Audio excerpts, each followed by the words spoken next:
Innal hamdalillah nahmaduhu wa nasta'inuhu wa nastaghfiruh wa na'udzu billahi min shururi anfusina wa sayyiati a'malina may yahdihillahu fala mudilla lahu wa may yudlilhu fala hadiya lahu asyhadu an la ilaha illallah wa asyhadu anna muhammadan abduhu wa rasuluh.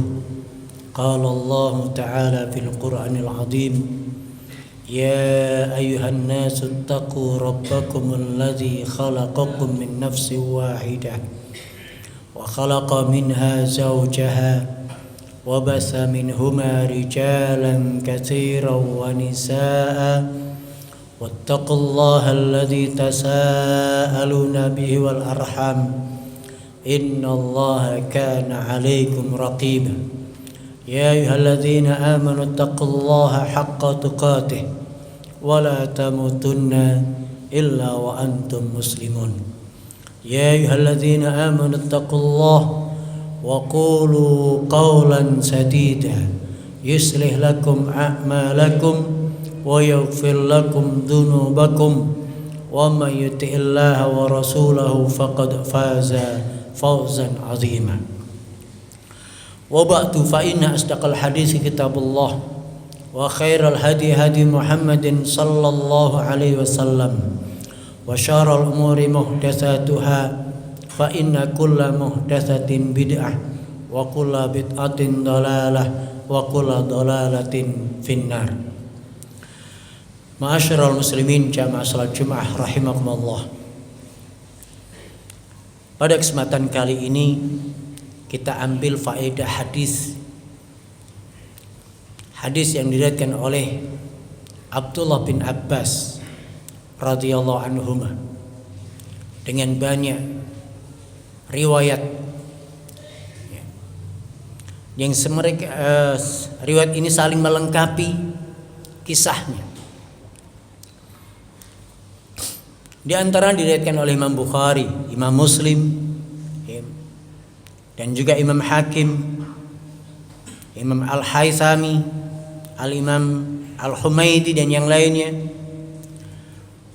meriwayatkan dari Abdullah bin Abbas radhiyallahu anhuma qala, beliau bercerita, kana Rasulullah sallallahu alaihi wasallam fi baiti Maimunah, adalah Rasulullah SAW sedang di rumah istrinya yang namanya Maimunah.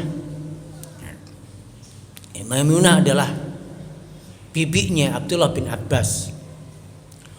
Fawadatu lahu wadu'an, maka aku menyiapkan air wudhu untuk Rasulullah. Abdullah bin Abbas masih kecil, masih anak-anak.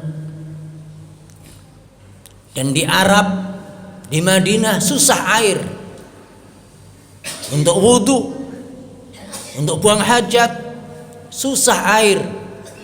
Maka anak ini punya inisiatif menyiapkan air untuk Rasulullah. Fawadatu lahu wadu'an. Faqalat lahu Maimunah, maka Maimunah mengabarkan kepada Rasulullah, wadu'alaka Abdullah ibni Abbas wadu'an.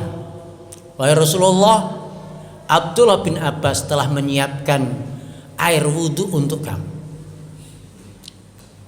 Faqala Rasulullah SAW, maka Rasulullah SAW, kalau dalam riwayat Imam Hakim, langsung berdoa untuk Abdullah bin Abbas.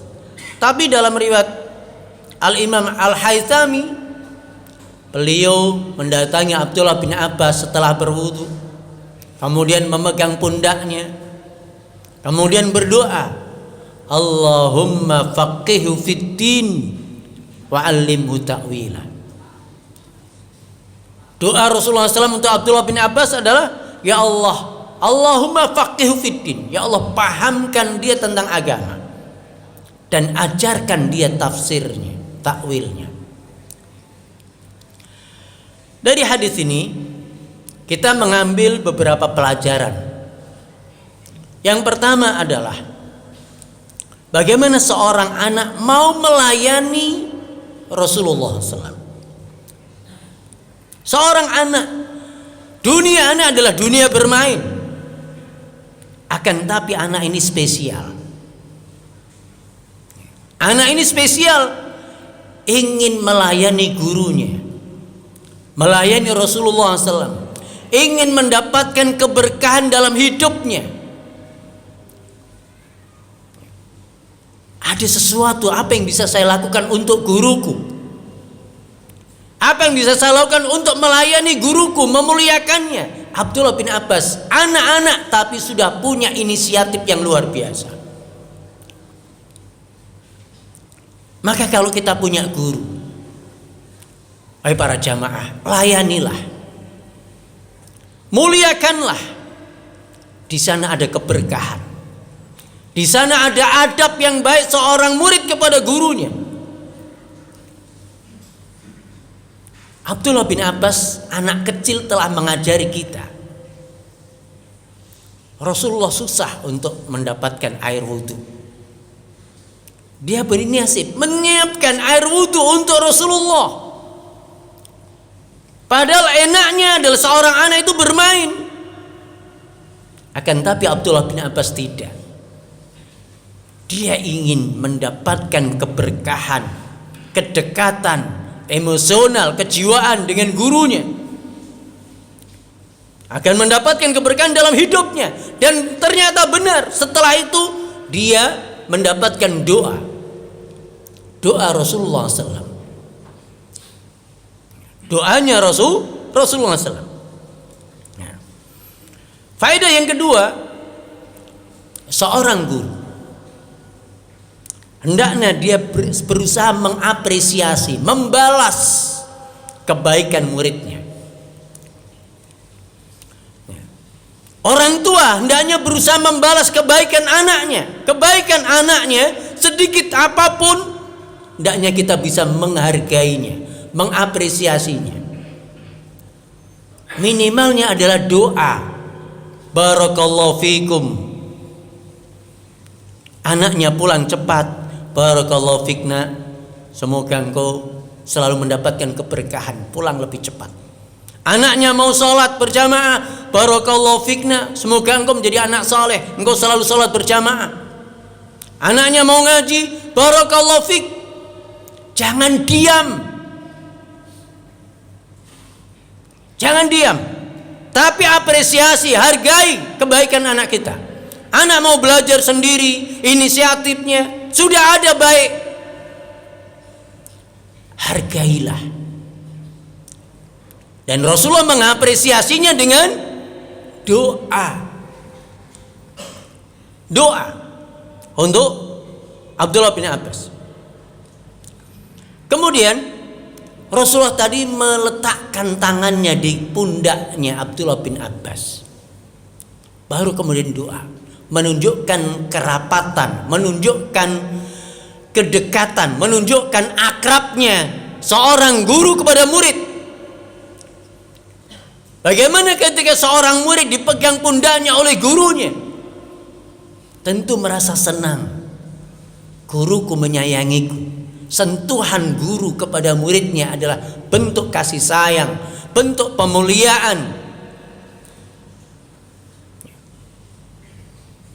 Keakraban itu butuh, sangat dibutuhkan dalam pendidikan. Proses pendidikan itu butuh keakraban, butuh sentuhan fisik. Barangkali sekarang ada pelajaran online. Wallahi, kalau transfer ilmu, kalau ilmu bisa diganti dengan media, ganti dengan YouTube, ganti dengan video, ganti dengan suara, dikirim, selesai. Tapi proses pendidikan tidak. Itu sekedar mengajar, bisa digantikan dengan media. Tapi kalau proses pendidikan, mendidik, mengadabkan, mengahlakkan, nggak bisa digantikan. Anak murid dengan guru butuh berinteraksi langsung. Orang tua dengan anak butuh berinteraksi langsung. Gak cukup dengan telekonferensi. Bapaknya di Singapura, anaknya di Batam, telekonferensi tiap hari. Gak cukup. Butuh sentuhan, butuh fisik, butuh berinteraksi langsung. Yang ini gak bisa digantikan dengan media. Proses pendidikan tidak bisa digantikan dengan media. Tapi proses pengajaran, transfer ilmu bisa diganti dengan media. Tapi pendidik tidak bisa. Guru harus langsung berinteraksi dengan anak, akrab. Orang tua harus akrab dengan anak. Itulah proses yang harus dilalui.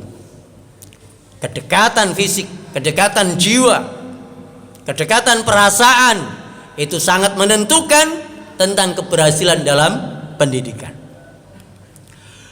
Berikutnya, Rasulullah berdoa tadi dengan doa yang luar biasa. Doanya apa? Allahumma faqihhu fiddin wa 'allimhu ta'wila. Ya Allah, pahamkan anakku agama. Ya Allah, pahamkan Abdullah ini dengan agama. Pahamkan dia dengan agama dan ajari takwilnya, ajari tafsirnya. Doa ini bukan doa untuk dunia anaknya saja, tapi dunia dan akhirat. Doa ini yang Rasulullah minta untuk Abdullah bin Abbas adalah kepahaman tentang agama. Sementara anak tidak akan pernah jadi baik kalau nggak paham agama. Kata Rasulullah SAW, man yuridillahu bihi khairan yufaqihu fiddin. Siapa yang Allah kehendaki baik, Allah akan pahamkan agama. Pahamkan agama, para ayah sekalian, anak kita, condongkan dia kepada agama. Anak yang cenderung kepada agama, senang belajar agama, senang dengarkan ceramah, senang ikut kajian, senang membaca buku-buku agama, itu tanda anak itu akan jadi orang baik. Tapi kalau sudah nggak cenderung ngaji, suruh ngaji susah, diajak ngaji susah, dengerin ceramah susah, dinasihati nggak mau, na'udzubillah. Oleh karena itu, hendaknya kita paham, dekatkan anak kita dengan agama, teman yang cenderung kepada agama, komunitas yang cenderung kepada agama, sekolah yang cenderung, guru dan teman-temannya cenderung kepada agama. Kita harus berusaha bagaimana anak kita hidup di lingkungan yang semuanya orang beragama,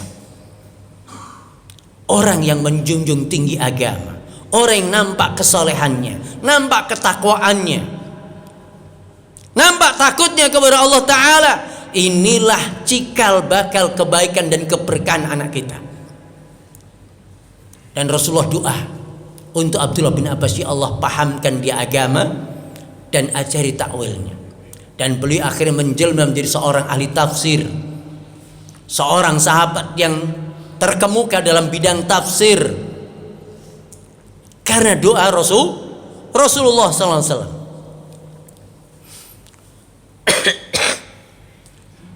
Berikutnya yang bisa kita ambil daripada hadis ini adalah hendaknya kita para pendidik harus selalu bisa menghargai inisiatif. Hargailah inisiatifnya anak murid kita. Para ustadz, ada anak murid kita sudah punya inisiatif ngambilkan sandalnya, menjemput ustadznya, membawakan bukunya, membawakan tasnya. Itu anak-anak yang punya inisiatif yang luar biasa. Anak yang beradab, yang ingin memuliakan guru. Dan inilah yang harus kita lakukan. Seorang guru selalu mengapresiasi, menghargai kebaikan anak muridnya yang selalu melayaninya. Dan murid selalu berusaha memuliakan, melayani gurunya. Karena ini bagian daripada adab. Hasil belajar itu adalah adab. Hasil belajar itu adalah adab, perilaku kita. Bagaimana sikap kita pada guru kita? Bagaimana sikap kita kepada orang tua kita? Pernah nggak kita melayani orang tua kita, ayah kita? Melayani, mengambilkan sandalnya, mengambilkan nasinya, mengambilkan, membuatkan tehnya. Pernah nggak? Kita perlu banyak belajar tentang adab. Bahkan seorang guru, seorang ayah, seorang ibu lebih membutuhkan adab daripada anaknya. Kalau kita masih punya ayah, punya ibu, yang tidak lain adalah kakek, nenek, anak-anak kita, maka ajari bagaimana melayani, memuliakan nenek dan kakeknya. Ayahnya yang mengajari, nak, ayo kita kunjung ke kakek. Ayahnya melayani, memuliakan dengan penuh ihtiram, penuh memuliakan, penuh dengan adab, menghormati, penuh penghormatan. Anak akan melihat, oh ayah ternyata sangat menghormati kakek. Oh ibu ternyata sangat menghormati nenek. Begitu ternyata cara menghormati orang tua. Anak akan teringat bagaimana caranya menghormati orang tua. Pendidikan adab gak cukup dengan lisan. Nah, sopan sedikit kenapa? Gak cukup dengan begitu. Tapi ajari bagaimana cara sopan itu. Kita hanya bisa membentak. Anak suruh sopan, anakku suruh nggak boleh kurang ajar. Tapi bagaimana caranya? Ajari kita, ajari anak kita bagaimana beradab kepada orang tua kita, melayani ibu kita, memuliakan mereka. Itu yang harus kita ajarkan. Oleh karena itu di sini hadis ini begitu syarat dengan nilai-nilai adab di dalam Islam. Oleh karena itu para jamaah sekalian, hendaknya kita selalu bisa menggali faedah-faedah yang ada dalam hadis-hadis Rasulullah SAW. Aqulu qouli hadza wa astaghfirullah lakum innahu huwal ghafurur rahim.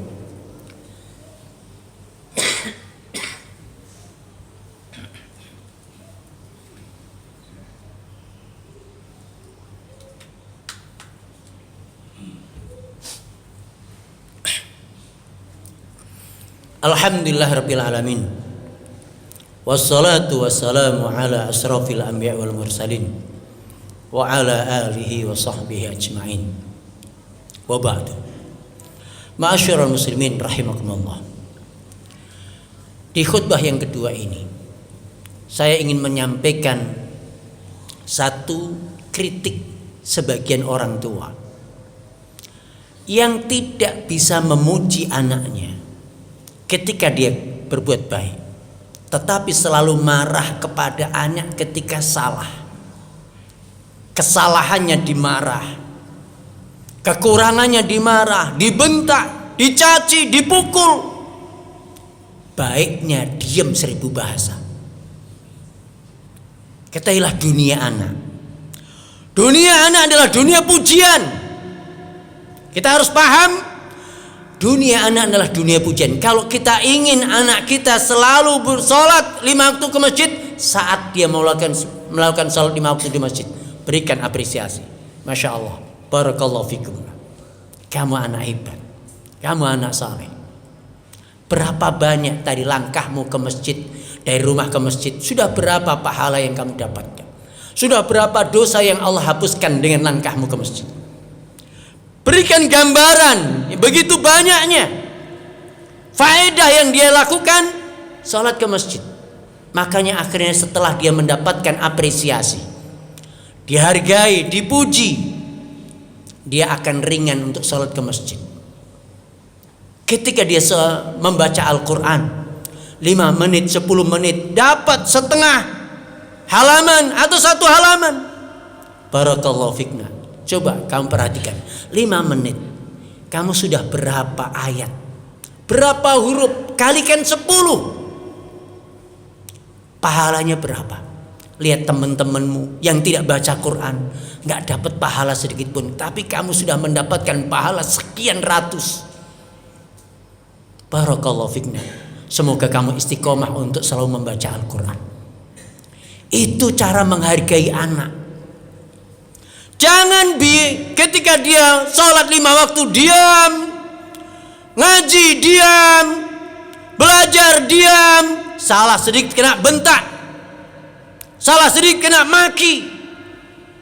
Masya Allah, ini yang membuat hubungan kita dengan anak kita terluka. Jauh.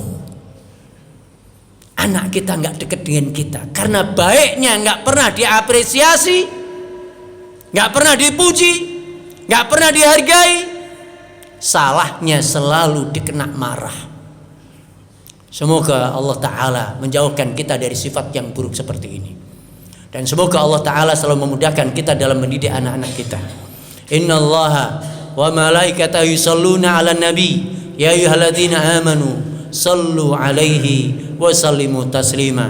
Allahumma salli 'ala Muhammad wa 'ala ali Muhammad kama sallaita 'ala Ibrahim wa 'ala ali Ibrahim wa barik 'ala Muhammad wa 'ala ali Muhammad kama barakta 'ala Ibrahim wa 'ala ali Ibrahim innaka Hamidum Majid. Allahumma ighfir lil mu'minina wal mu'minat wal muslimina wal muslimat al ahya'i minhum wal amwat innaka sami'un qaribun mujibu da'wat wa ya qadiyal hajat. Rabbana dhalamna anfusana wa illam taghfir lana wa tarhamna lanakunanna minal khasirin. Rabbana hab lana min azwajina wa dhurriyyatina qurrata a'yun waj'alna lil muttaqina imama. Rabbana atina fid dunya hasanah wa fil akhirati hasanah wa qina adzabannar. Wa sallallahu ala Muhammadin wa akhiru da'wana anil hamdulillahi rabbil alamin. Amin.